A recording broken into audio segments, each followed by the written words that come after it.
I still remember the night like it happened yesterday. Vanessa's house was filled with laughter, music, and the kind of fake warmth only she could create. People were everywhere, raising their glasses and congratulating her on her engagement. I stood in the corner, smiling politely, pretending everything was fine. Deep down, I didn't trust her. But I was there because she had called me 3 times that week, saying she wanted to make peace, to start over as sisters. I wanted to believe her. I really did. When I walked in, she ran up and hugged me like nothing bad had ever happened between us. "I'm so glad you came, Hales," she said, her voice too bright, too cheerful. I smiled back, but I could feel that old uneasiness creeping in. That's how it always was with Vanessa. Everything looked perfect on the outside, but something always hid underneath. She looked stunning that night, wearing a red dress that caught everyone's attention. She loved being the center of the room, always needing people to look at her, to praise her. I didn't mind it before, but that night it felt different. Every time our eyes met, her smile didn't reach her eyes. "Let me make you a drink," she said, leading me to the bar area. "You'll love this. It's my signature mix." She started pouring something bright pink into a glass. I tried to tell her I wasn't drinking much, but she waved me off. "Come on, it's a celebration. One drink won't hurt." When she handed me the glass, she watched me, too closely. Her eyes didn't move from my hand. I felt the weight of her stare, the same way you feel when someone's waiting for something to happen. My instincts screamed that something wasn't right. I raised the glass to my lips but didn't take a sip. Just then, her friend Maddie walked by and froze for half a second. Her expression changed when she saw me holding the glass, like she wanted to say something but didn't dare. Vanessa turned to look at her, and Maddie quickly forced a smile and walked away. That made me sure something was wrong. "I'm going to call Ethan," I said suddenly, pretending my phone had buzzed. "Be right back." Vanessa nodded, still smiling, but I saw her eyes follow me as I walked toward the hallway. Inside the bathroom, I locked the door and stared at the drink. My gut told me not to touch it. I didn't know what she had done, but I wasn't going to find out the hard way. I emptied the glass into the sink, rinsed it, and stood there for a moment trying to calm my shaking hands. When I came out, Vanessa was waiting by the door with her own glass. She lifted it and smiled. "Cheers, sis," she said. I smiled back and clinked her glass with mine. That's when I decided to switch them. She had no idea what she'd just done. As the night went on, I tried to relax, but being around Vanessa always brought back old memories I wished I could forget. She had a way of turning every moment into a competition, even when there was nothing to compete for. I remember when I got promoted at work last year. She didn't congratulate me. Instead, she told people I only got the job because I knew how to act innocent. That was her way of twisting every good thing that happened to me. Then there was Ethan. Years ago, before he and I met, Vanessa had gone out with him for a few months. It ended badly, and she never talked about it again. When Ethan and I started dating, I asked her if she was okay with it. She laughed and said she didn't care, that it was ancient history.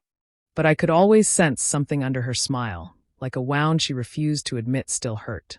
At the party, she hovered around me constantly, introducing me to people as her little sister, the perfect one. She said it jokingly, but I could feel the bitterness behind the words. Every compliment came with a sharp edge. She'd say, "That ring is beautiful, Ethan has such good taste," and then glance at me like she wanted to remind me who had known him first. I tried to keep my distance, but she wouldn't let me. Every few minutes, she'd pull me into a new group, bragging about me in that strange, forced way that made me uncomfortable. "Haley's always been the responsible one," she told her friends, smiling too wide. "She gets everything right. It must be exhausting being perfect all the time." Everyone laughed, but I could feel her eyes burning into me. Maddie, her friend, stayed quiet most of the time. Once, when Vanessa turned away to talk to someone, Maddie leaned toward me and whispered, "I'm glad you came. It means a lot to her." Her tone didn't match her words. She looked almost worried.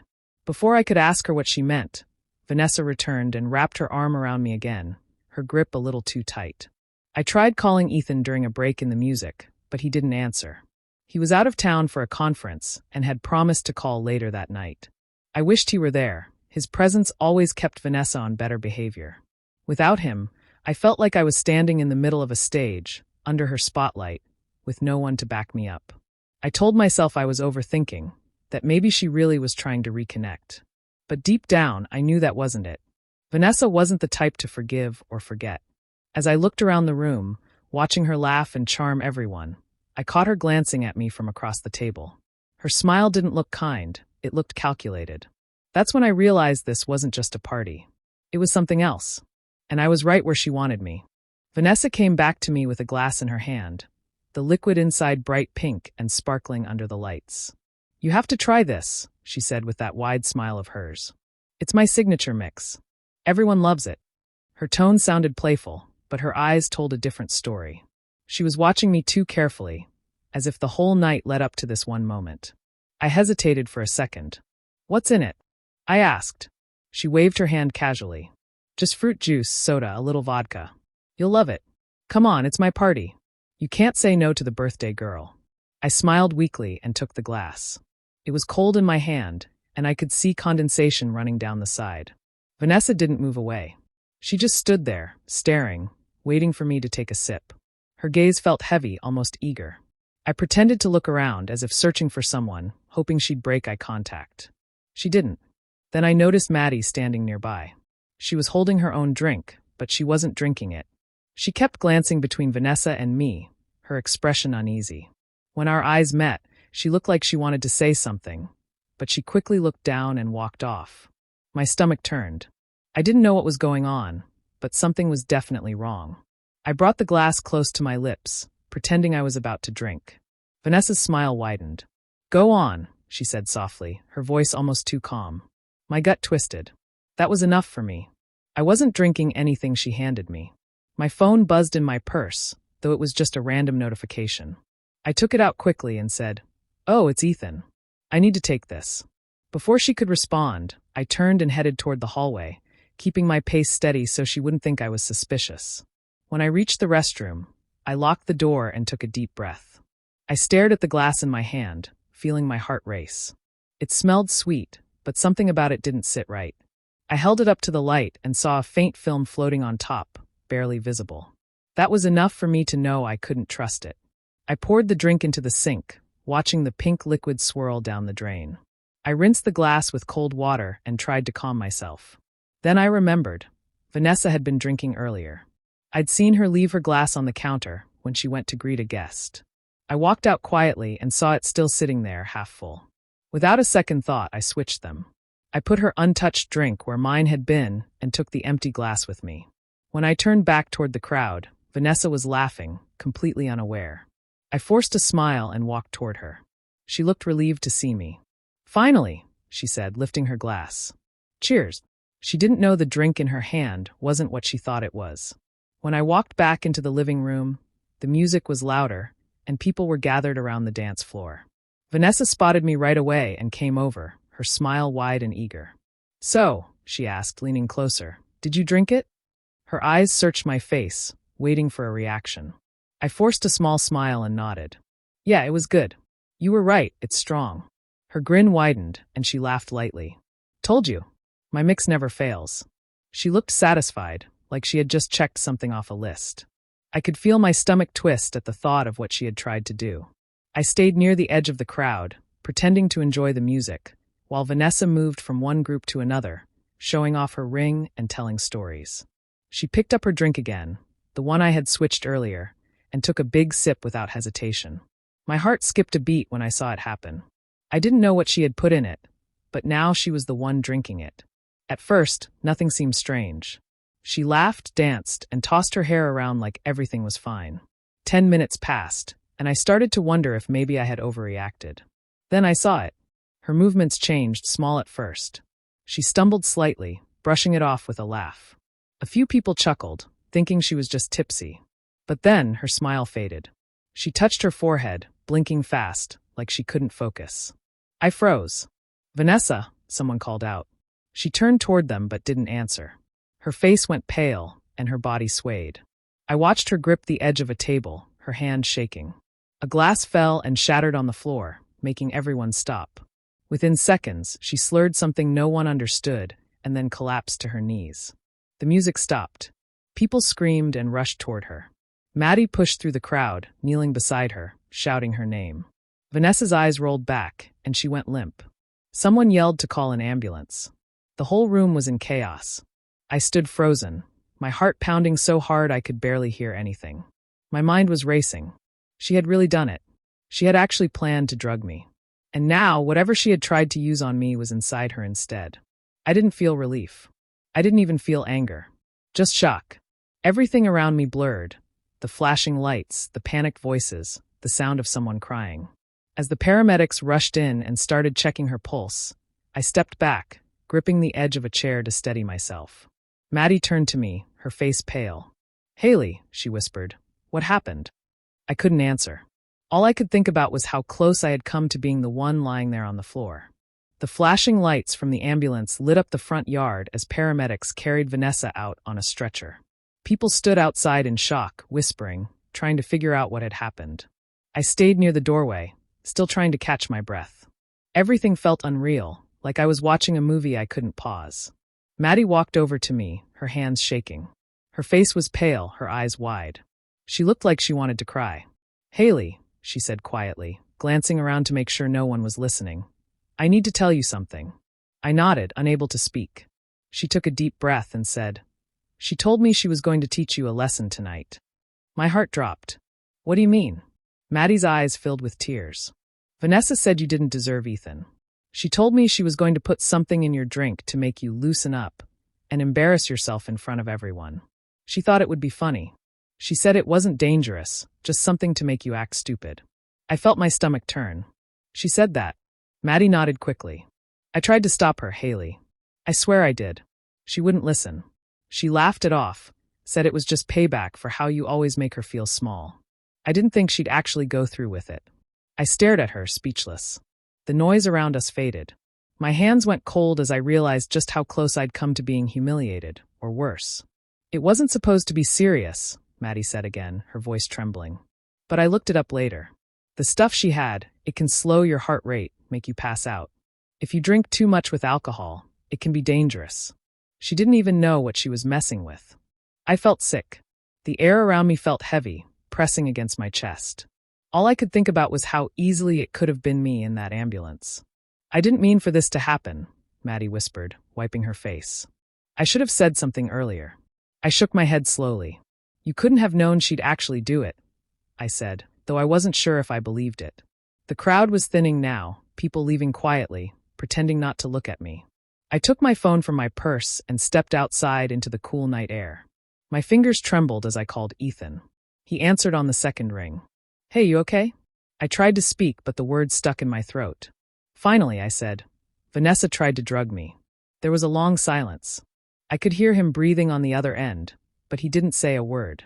"She drank it instead," I whispered. "She's on her way to the hospital." He still didn't answer. That silence said everything. He understood exactly what kind of person she'd become, and how close I had come to losing everything. When I arrived at the hospital, it was already past midnight. The halls were quiet except for the sound of machines beeping and footsteps echoing on the tile floor. Vanessa was in a small private room, still hooked up to monitors. Her face looked pale, and her hair was a mess, but even then, she managed to glare at me when I walked in. The nurse stepped out to give us privacy. For a few seconds, we just stared at each other. Then she broke the silence. "You switched the drinks," she hissed, her voice weak but full of anger. "You tried to poison me." I stood by the end of her bed, calm and steady. "You tried to do that to me first," I said quietly. Her eyes widened. "You're lying." "Why would I ever?" "Stop," I interrupted. "Maddie told me everything. She told me what you planned. You were going to teach me a lesson, right? Make me embarrass myself in front of everyone." Her mouth opened, but no words came out. I could see the panic starting to rise behind her eyes. She knew she couldn't twist her way out of this one. The doctor came in then, holding a clipboard. He nodded at me politely before turning to Vanessa. "We ran some tests," he said. "You had a significant amount of a sedative in your system. You're lucky it wasn't worse. Mixing that with alcohol could have stopped your breathing." Vanessa's face turned red. She looked down, refusing to meet my eyes. The doctor gave me a short look, the kind that said he knew there was more to the story, but he didn't ask questions. After he left, the room was silent again. "You should be thanking me," I said finally. "If I hadn't switched those drinks, you might be dead right now." She looked up at me, tears starting to form, but not out of guilt, out of frustration. "You've always thought you were better than me," she muttered. "You take everything. You even took Ethan. At that moment, the door opened. Ethan walked in, his face hard and unreadable. Vanessa's expression changed instantly, like she thought he'd come for her. But when his eyes met mine, I saw the anger burning in them. And it wasn't for me. He looked at her. You've been texting me, he said flatly. Telling me Haley isn't the right woman for me. That she doesn't really love me. What were you trying to do, Vanessa? She froze. I was just joking. He cut her off. Joking? You tried to drug her tonight. That's not a joke. For the first time, she didn't have a comeback. Her face crumpled, and she turned away, silent. Ethan reached for my hand, giving it a small squeeze. Let's go, he said softly. You don't owe her anything. As we walked out, I looked back one last time. Vanessa was staring at the wall, her eyes empty. I realized then that whatever bond we once had as sisters was gone. Some lines, once crossed, can never be undone. When I got home from the hospital, I thought the worst was behind me. I was wrong. The next morning, my phone rang nonstop.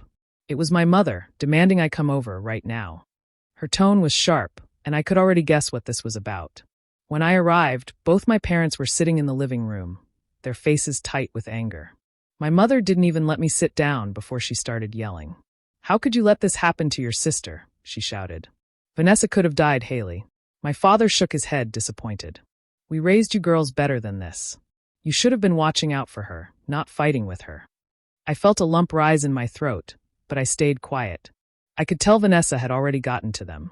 I looked around and noticed something, flowers, get-well cards, on the coffee table. They had been to the hospital. She'd clearly told them her version of the story first. Mom pointed a finger at me. She said you switched her drink. That you did it on purpose to make her sick. Why would you do such a cruel thing to your own sister? I didn't bother defending myself right away. I had learned a long time ago that talking to them when they were angry never worked. They only believed what they wanted to believe, especially when it came to Vanessa. Finally, I took a deep breath and said, Do you want to know the truth, or do you just want to keep yelling? My father frowned but didn't answer. My mother crossed her arms. Go ahead, she said coldly. I opened my purse and took out my phone. Here, I said, scrolling through my messages. This is from Maddie. She sent me everything after last night. I handed the phone to my father. He hesitated but took it. As he read, his eyes narrowed. My mother leaned in to look. There were screenshots of texts, Vanessa bragging to Maddie about how she was going to teach me a lesson and make me act like a fool in front of everyone. Then there were voice notes, her laughing, saying I deserved to be knocked off my high horse. My mother's face went pale. This can't be real, she whispered.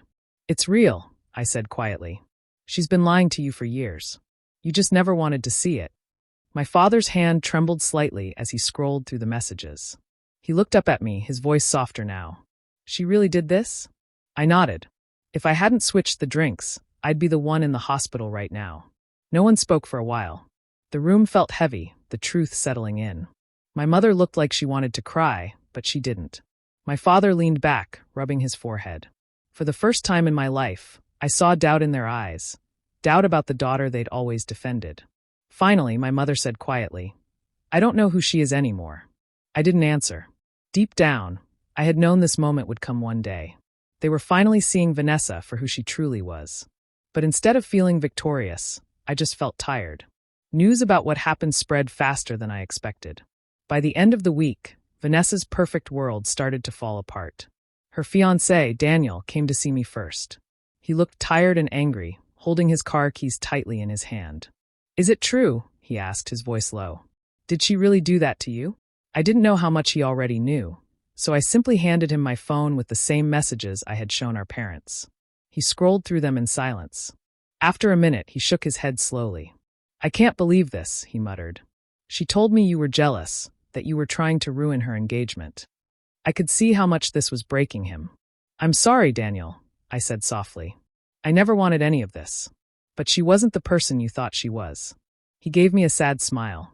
Yeah, he said quietly. I'm starting to see that now. He returned my phone and left. Later that evening, I heard from Maddie that he'd called off the engagement. He packed up his things and moved out of Vanessa's apartment that same night. After that, things just got worse for her. Her boss found out she'd been missing work and lying about medical appointments. Someone at the office had heard rumors about the party and told HR. Within days, she was let go. Vanessa had always cared more about appearances than anything else, so losing both her job and her fiancé at the same time hit her hard. Mom called me constantly, begging me to reach out to her. "Haley, please," she said one morning, her voice breaking. "She's still your sister. She's made mistakes, but she's hurting. You two need to talk." I stayed quiet for a few seconds, then said, "Mom, she tried to hurt me. This wasn't an accident. It wasn't just a mistake. She regrets it," Mom whispered. "She needs you." I took a deep breath. "Forgiveness doesn't mean forgetting," I said softly. "And right now, I can't pretend she didn't try to destroy me." There was silence on the line after that. I knew my parents were struggling to accept what had happened. They had built their whole idea of family around the belief that Vanessa could do no wrong. Seeing the truth shattered that illusion. Weeks went by, and none of us heard from her. Vanessa stopped answering calls, deleted her social media, and even changed her number. Maddie said she had moved out of town, leaving without telling anyone where she was going. I wish I could say I felt peace after she was gone, but it wasn't that simple. There was still sadness there. Sadness for the sister I had loved once, the one who could have been my best friend if jealousy hadn't taken over. But I also knew I couldn't save her. She had made her choices, and now she was facing the consequences of them. All I could do was move forward and protect my peace. Months slowly turned into a quiet kind of healing. The chaos that once surrounded me began to fade, replaced by something I hadn't felt in a long time: peace.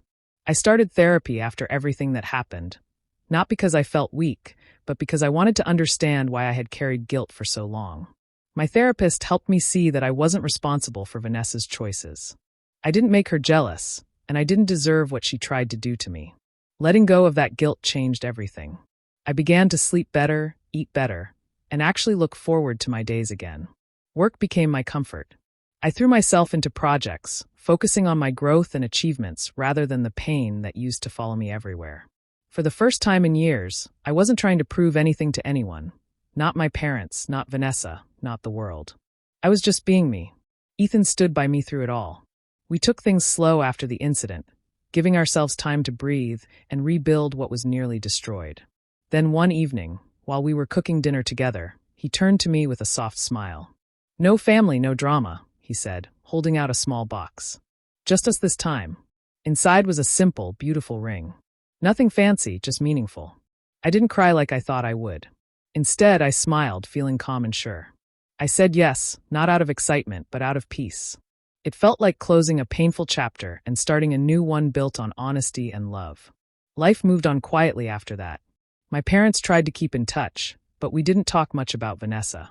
The topic was like a wound we all knew better than to reopen. They finally stopped trying to convince me to forgive her, maybe realizing that forgiveness isn't something you rush. It's something that happens when your heart is ready, if it ever is. Then, one afternoon, I received a letter. It was from Vanessa. My heart skipped when I saw her handwriting on the envelope. I sat at my kitchen table, staring at it for a while before opening it. The letter started with an apology, but it didn't feel sincere. She wrote about how she'd been in a bad place, and how she didn't mean for things to go that far. There were excuses mixed with regret, like she was trying to explain her way out of what she'd done. I read it twice, then folded it neatly and placed it back in the envelope. I didn't cry, and I didn't feel angry anymore. I just felt done. I never replied. There was nothing left to say. Some things, once broken, can't be fixed, and maybe they shouldn't be. Sometimes peace isn't about making things right with others. It's about making things right within yourself. And that's exactly what I had finally done. Looking back on everything, I realized how much I had ignored over the years just to keep the peace.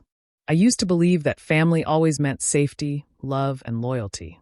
But I learned that sometimes the people closest to you can be the ones who hurt you the most. I had spent years trying to see the good in Vanessa, even when she showed me who she really was. I forgave lies, overlooked manipulation, and made excuses for her behavior. I thought she'd grow out of it, that she'd eventually learn how to be happy for me. I was wrong. The night she spiked my drink wasn't just a moment of betrayal. It was the moment everything finally became clear. It wasn't about that one action. It was about years of jealousy, resentment, and anger that she had carried quietly. All the little digs, the fake smiles, the guilt trips, they weren't just sisterly rivalry. They were signs I refused to see. That night forced me to open my eyes. I learned that evil doesn't always come with warning signs or from strangers. Sometimes it hides behind laughter and hugs. Sometimes it comes from people who know exactly how to hurt you because they've known you your whole life. That was the hardest part to accept, that Vanessa's betrayal wasn't a random act, but something she had planned and felt justified in doing. For a long time after, I wondered if I could have done something different. Maybe if I had distanced myself sooner or set clearer boundaries, things wouldn't have gone that far. But then I realized that no amount of kindness can fix someone who doesn't want to change. Vanessa made her own choices. I wasn't the cause of her pain. I was just the target she chose to blame for it. It took me time to stop searching for closure through her. I used to think forgiveness was something I owed her to finally move on. But it wasn't. Forgiveness became something I gave myself instead. I forgave myself for staying too long, for ignoring my instincts, and for believing that blood meant loyalty. Now, I understand that the best revenge isn't shouting, proving a point, or waiting for an apology that never comes. The best revenge is peace. It's walking away from the chaos without looking back. It's living a life that isn't shaped by pain or anger, but by strength and self-respect. When I think of Vanessa now, I don't feel hatred. I feel nothing, and that's how I know I've truly healed. She taught me a painful lesson, one I'll never forget. That love without respect is dangerous, and trust once broken is never the same again. In the end, I didn't need to destroy her or expose her further. Life had already done that for me. I just walked away quietly, and that silence, my peace, became the loudest answer of all.